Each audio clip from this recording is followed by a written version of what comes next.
Good morning to all. Your Excellency, Dr. Mohammed bin Hamad Al Rumhi, Minister of Oil and Gas and Chairman of the PDO Board, Your Excellency, distinguished guests, members of the international and local media, ladies and gentlemen. Absolutely delighted to welcome you here and have the opportunity to share some of the highlights and our projections going forward. And the slides I take you through very much capture and reaffirm a lot of the statistics you've seen in the video.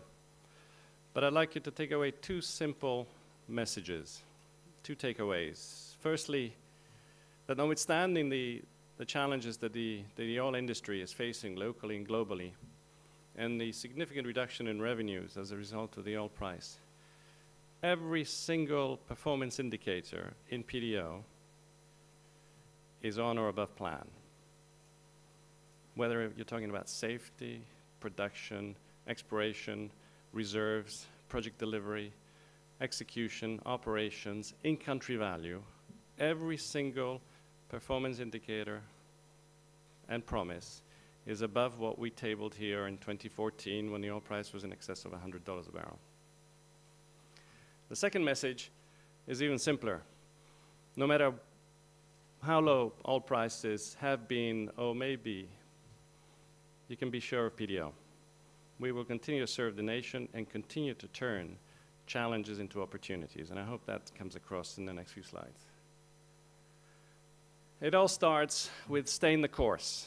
No matter what changes out there, we stay the course, and that starts and ends with our vision to be renowned and respected excellence for the excellence of our people and the value we create for Oman and all our stakeholders. And there's three key words: excellence, meeting global benchmarks, raising the standard, raising the bar, developing people as the core and competitive advantage that the company truly has, and creating value. And that value goes far beyond oil and gas delivery. That's a given. If we can't do that, pack up your bags and go home. It's about creating values for our communities. If they don't succeed, we will not succeed. Four simple quadrant to whet your appetite in terms of the performance. Production, consistently above plan. The lower quadrant, where we try and reduce expenditure and accelerate. And you'll see some examples in exploration where the monetization has been really very effective. On the lower hand side, business plan, you see PB Program Book 2010, our projected forecast, 550,000 barrels, eventually declining.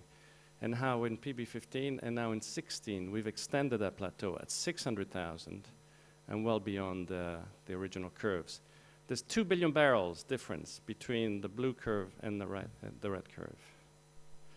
And the top quadrant, which is a key priority and where we've put enormous focus on, and beyond the challenges of borrowing money, it is about creating employment, sustainable, long-term, fulfilling employment. And that's an area that we'll continue to put a lot of effort in.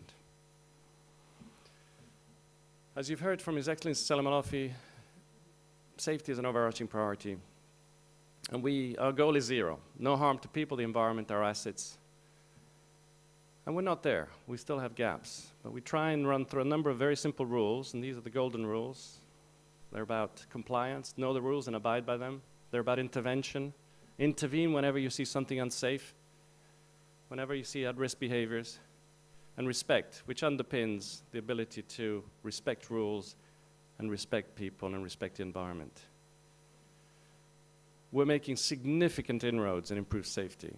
So if you look at, for instance, the data shown up to effectively mid-March, we're now down to 0.12 LTIF, lost time incident frequency, per million man-hours. That's 1 LTI, 1.2 LTIs per 10 million work hours.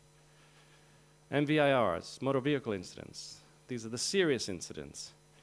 We're down to 0.1 per million kilometers driven. One incident every 10 million kilometers, sometimes a rollover of a Jeep or a Land Cruiser. But they're wearing seatbelts, so nobody's getting hurt. We've achieved, the slides refers to 450 million. In fact, as of this weekend, we've achieved 465 million kilometers without a serious road traffic accident. And it's something we're very proud of. And the control room you see there is what we kicked off in November. It currently controls all the movements of cars and trucks to our fields. 9,000 trucks are being monitored at the moment. 9,000 movements a day. They'll rise to 12,000 by the end of March. And the system has the capacity to capture up to 50,000 movements. So perhaps we can broaden it outside of our own boundaries. A simple indicator. In November, we were tracking 6,000 cars and trucks. We had 30 violations a day. So every time someone exceeds the speed, or doesn't wear a seatbelt, or accelerates too fast, or decelerates too fast, the Google map shows a blip. It goes to the journey management screen. We know where the truck is going, who's driving it, who the contract holder is. We don't contact the driver, we contact the supervisor. In February, we had less than 1.2 violations a day. So a 90% improvement over a very short space of time with a ramp up in the number of cars we're tracking. So watch this space, but we're really going to get down to goal zero over the next few years, I'm confident. Production. It's been a great story. So 1.29 million barrels of oil equivalent, slightly on condensate, where we suffered because of the cathode pipeline corrosion, which will be completely replaced by April of this year. But otherwise, on the oil side, well ahead of plan. In fact, in January and February, we were exceeding 600,000 barrels a day. And some of you may recall that we were talking about delivering 600,000 by 2019 last year. We've accelerated it by 3 years. In March, we suffered big time because of the heavy rains. So the average for the year to date is 596, 597. But we will catch up and start exceeding that 600,000 soon. On the gas as well, you see non-associated gas below the overall target, but when you add associated gas, less fuel gas and in-field requirements, we exceeded our targets every single year. So we stay the course, and that's the word I'll keep on using, and we constantly adopt across the company, in respect to the oil price. We focus on the key pillars and stay the course, on high reliability, on lean and continuous business improvement in everything we do. In collaboration, working with our contractors to work and identify new ways of working, more efficient ways of working. And of course, to sustain the 600,000, not for 1 year, but certainly for a plateau in excess of the next 10 years. But in addition to that, we step up. Can we deliver more on production? Can we work more effectively together? We have these contract optimization reviews that have identified enormous value creation between ourselves and contractors. Reduction in expenditure. For 2016, we're down by $1.6 billion in terms of what we were proposing to spend last year versus this year. And above all, what I've said before, continue our focus to create employment within and outside our boundaries. It's been a good year on the exploration front. On the oil front, several discoveries. At the moment, those numbers that you see underneath each table are fairly small because they're contingent reserves around the near wellbore. But you'll see these increasing significantly over time as we get into final investment decisions and developments of these fields. 1.2 billion barrels of oil discovered, added in terms of oil in place, stock tank oil in place, at a finding cost of $1.76 a barrel. What I'm particularly proud is the lower plot, where you see the early monetization. These are exploration wells that were drilled in 2015, and how by the end of the year, they're already contributing more than 5,000 barrels a day of production. These gains will go and exceed 25,000 barrels a day over the next 5 to 10 years, but we've achieved this production early on, enabling the accelerated lower cost and early payback of exploration investment. The same on the gas. Again, contingent reserves that will become formally developed reserves over time. Some great discovery in Mabruk Southwest and Burhan North, but in particular Taizir is very exciting in the south. First 2 wells in excess of 1 TCF, and now we're drilling the northeast extension, which will probably add another half a TCF. So a significant increase to the gas in place. And you can see also in the lower charts in blue, the accelerated developments of fields we were talking last year, the Mabruk discovery, and how we're already getting into expansion. And of course, Khulud, which is one of the toughest, tightest gas accumulations, not only in the region, but beyond. This is a rather complex chart, but it shows you how the individual elements of our program add up to the 600,000, how we've extended the 600,000, and how we've accelerated the delivery of that from 2019 to 2016. You can see in orange the thick yellow tranche of NFA, no further activity, and how it declines, and how we add the primary and secondary, and the lower cost tertiary, the higher cost tertiary, the EOR projects, but also how we constantly focus on switching and accelerating the lower cost projects and postponing the complex ones. And this optimization is optionality into a program that we didn't have a few years ago. Today we have that ability to be able to shift and optimize our program, reduce investments, but still deliver on our total production. This is something I'm particularly proud of. If you look at Jibal, the top right-hand corner chart, a field that is one of our oldest in PDO, declining at around 16% per year, year in, year out, and how we've turned that decline to less than between 6 and 8%.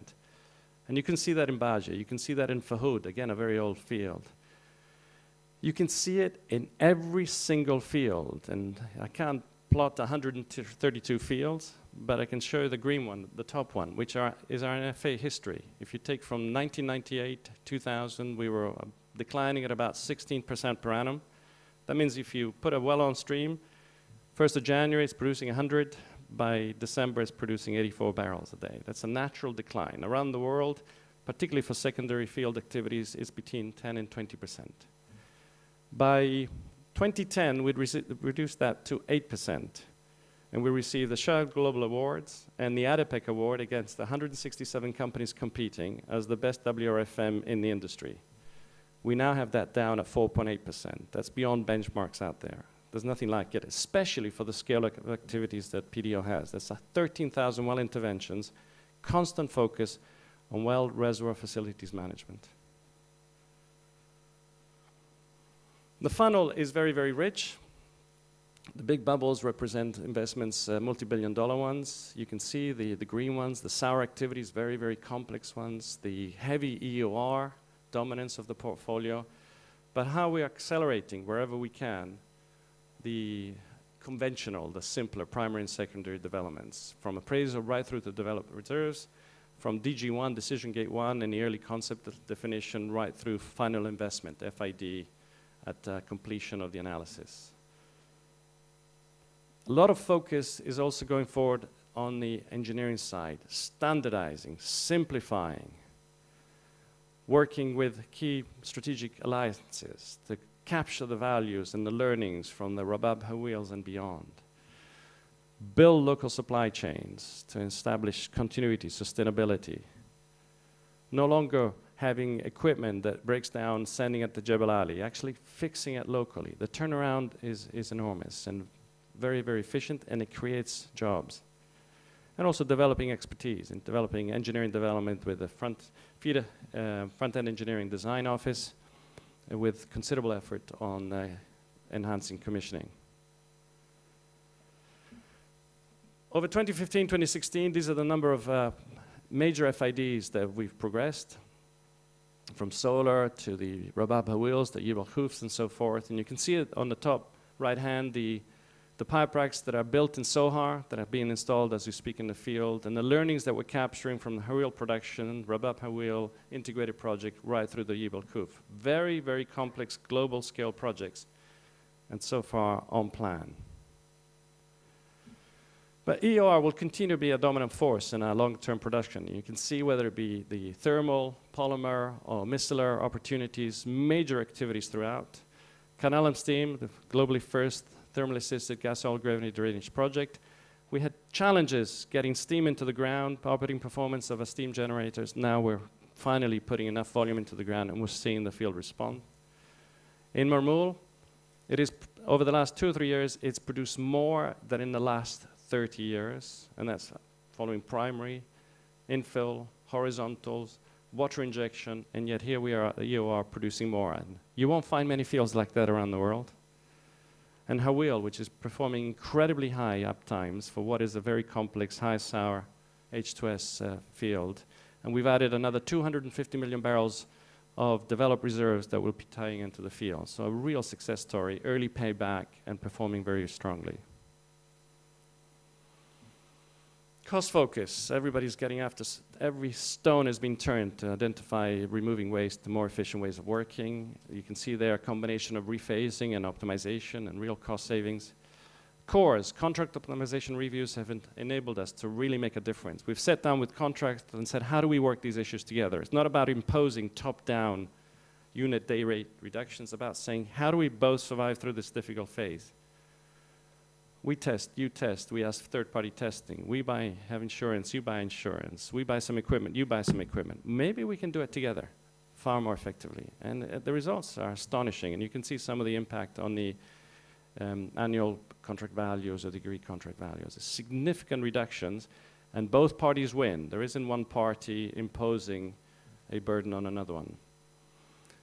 You won't see OCTGs, the tubulars that we use, and we drill a lot of wells, 574 wells. We drilled 1,279 kilometers last year. We put the amount of steel equivalent to 2 Burj Khalifas into the ground. And the rates, which I can't share with you because it's commercially sensitive information, are well below USA, Europe, and Asia FOB prices, well below. And that's because of the scale of the operation and the great framework agreements we have.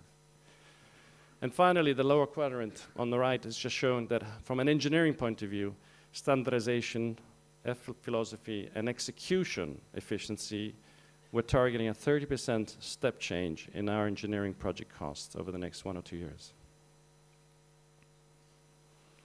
Lean. We run lean in every single operation. We've reached the tipping point. At any one time, there's about 120 projects going on lean projects. Sand-grain by sand-grain, we continue to improve our business. You won't find one wall in PDO without a visual management board, basically where the operating teams or the HR teams get together on a daily huddle and review performance every step of the value chain. Where are the blockers? How can we improve it? Improvement boards. And you can see the buzz and the empowerment and the excitement that's taking place. And over the first 2 or 3 years, it was very controlled. Now we've unleashed it because everybody's got the confidence to really make a big difference. And you see some of the results. 70% reduction in spares inventory, going from 6 hours to find something to 15 minutes.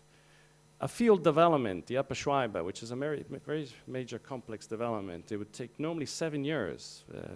Studies, appraisal, reservoir models, execution, decision gates, FID, implementation 7 years. We're getting it down to 3 years.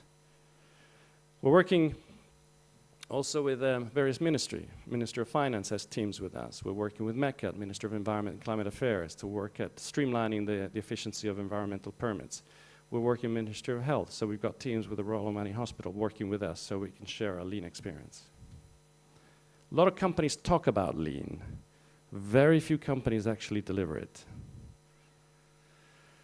It's not just about the supply side, it's also about managing demand. So a massive effort to reduce the demand of energy requirement. That's a key challenge for Oman. We've got to become more efficient. So on our front, whether it's combined cycle plants, more efficient frames, reduced distribution losses, gas break controllers, and so much more, we try and reduce the energy we need to manage our business. So if you look at the oil side, over the last 9 to 10 years, we've reduced energy consumption to lift 1 barrel of oil by 40% and to create 1 megawatt hour by 35%. And we continue to do that. And 2 key projects are, for instance, the reed beds that you've heard before. We continue to expand that project now because we've tested the polymer. We didn't know whether the polymer would affect the plants and the reeds, and actually they thrive on it. So the more stuff you throw at these plants, the more they grow. It's amazing. But also we're getting after the solar project. And of course, this is one update of where we stand. This is Mira. This is the largest solar project, thermal delivery project around the world, 1,021 megawatts. And it's progressing better than planned, better than schedule, and we're already capturing savings day in, day out. So this will be a major transformation of a knowledge base, of a supply chain, of the contribution, and obviously the delivery of costs for long-term sustainable EOR production. And it's about staying the course on ICV. So you see examples of, for instance, the additional supply chains in Sohar for pipelines, new workshops for pipe coating. We have 35 projects under evaluation as we speak. Many of them will be awarded very soon. His Excellency Dr. Rumi helped us provide the awards for the 6G welders earlier this year. 200 graduated. They're already working in our operations. And we continue to stay the course. We've set a target of 7,000 jobs to be created within the oil and gas industry in 2016, following what we did in 2015. Local vendor development, the supply chains continue to work. The LCCs and the super LCCs are growing at an incredible rate. We awarded $3.7 billion to locally registered companies, $585 million to super LCCs alone. And what's exciting is that today, they're delivering on safety, they're delivering on technical requirements, they're delivering on Omanization. They already have 800 Omanis. They've only started 3 years ago. Omanization levels are already of 88% in some cases. And they're already distributing dividends. So there's where you have a real sustainable long-term solution. We helped them, we worked with them, we made sure they succeeded, and they are.